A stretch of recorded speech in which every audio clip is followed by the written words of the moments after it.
else? Go ahead.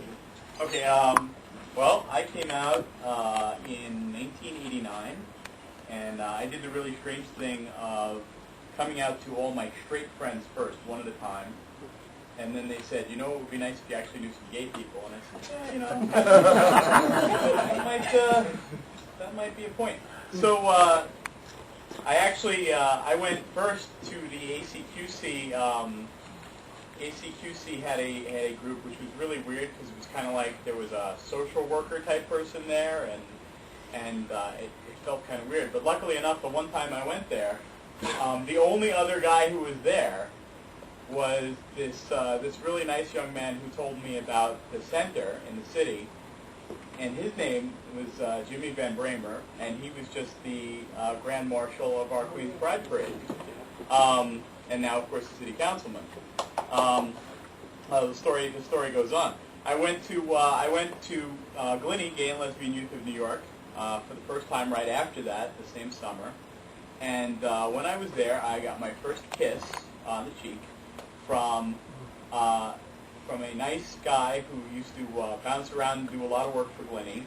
And he kind of knew everybody. He took attendance for every damn thing Glenny ever did. And he happened to be the guy holding the camera. That's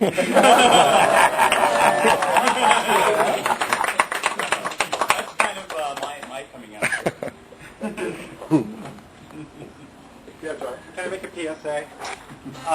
For those of you who may not have heard, he reminded me when he said Glenny, there was some graffiti attack and some hate crime activity in Astoria recently over the last week for the youth shelter that's over there in Astoria, and they're having a rally on tomorrow night. Is it? Is it the 5th? Yeah. Oh, the Tuesday.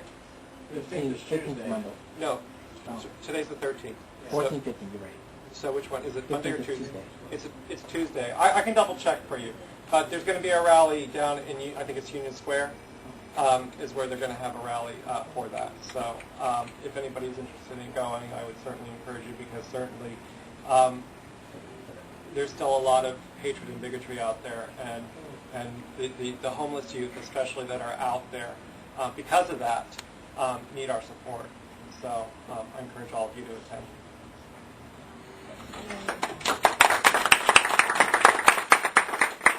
Speaking of hatred and bigotry, as I was coming out, after my wife had moved out, I thought she'd never leave, and took my kids with her, and all the people in the neighborhood knew that we were breaking up and knew why and all that stuff, because the kids had told everybody at school. So one day I was packing some stuff because I was moving out of the house and moving into my own apartment, and some of my youngest daughter's friends were walking by the driveway and saw me loading things into my van. One of these cocky young 13-year-old boys yelled, "Hey, are you a faggot?" I looked down and I thought, okay, there's two ways you can handle this. And I thought, okay, be yourself. I said, yeah, that makes me a cocksucker too, and I'm damn good at it.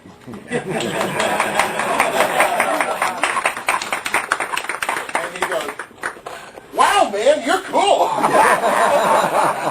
He said, all right. Never had any more problem with the kids at all. Get the right person. You show up at night at any time? Probably couldn't get a night's sleep for a month after that. Every night. I just want to add one more thing about family. This past week, I lost my phone service, not because I'm not paying the bill, which is pretty close to it, but I lost my phone line. And as many of you know, I also belong to the organization, the Imperial Court of New York.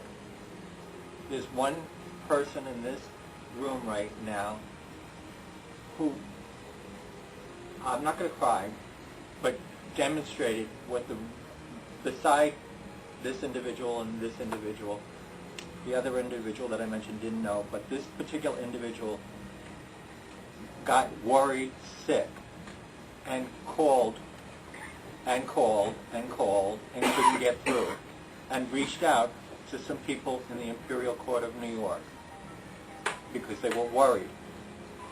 That same night, a person from the Imperial Court of New York showed up at my doorstep at a quarter, what time was it calling? About 10:30, quarter to 11, 10:30. just to see if I was okay and to let me know that they were worried.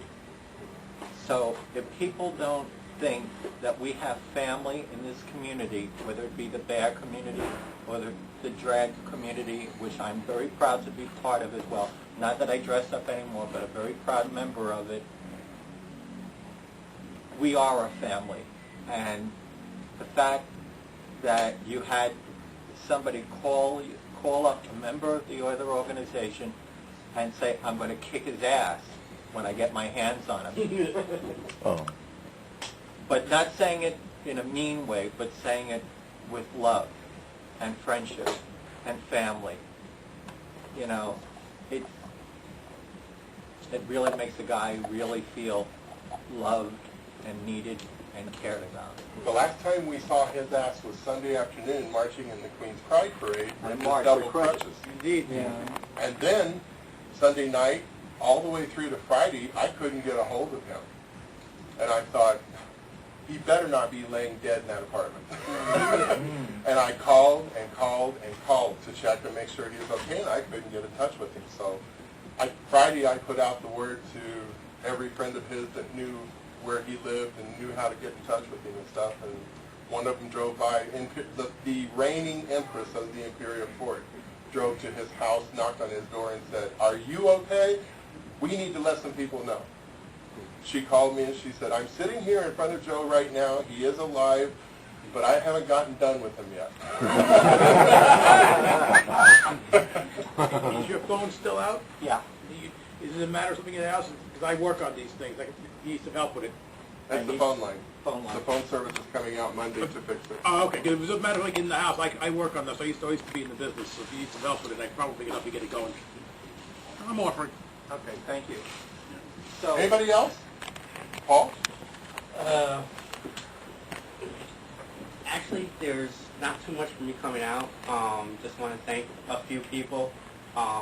Those of you that don't know, last year my partner was murdered, and there's 6 people here in the room that actually welcomed me into the community and has given me like the confidence to do what I've been doing and everything. And that's Mark, Chaz, Joe, KK, Pat, and Colin. I want to say thank you.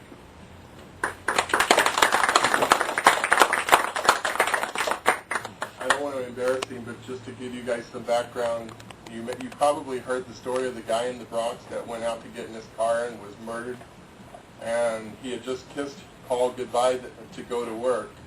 Paul heard the sirens outside his building, looked out the window, went downstairs, and his partner was dead. It was like a scene from Torch Song Trilogy. So after, Valentine's Day, too. yeah, on Valentine's Day.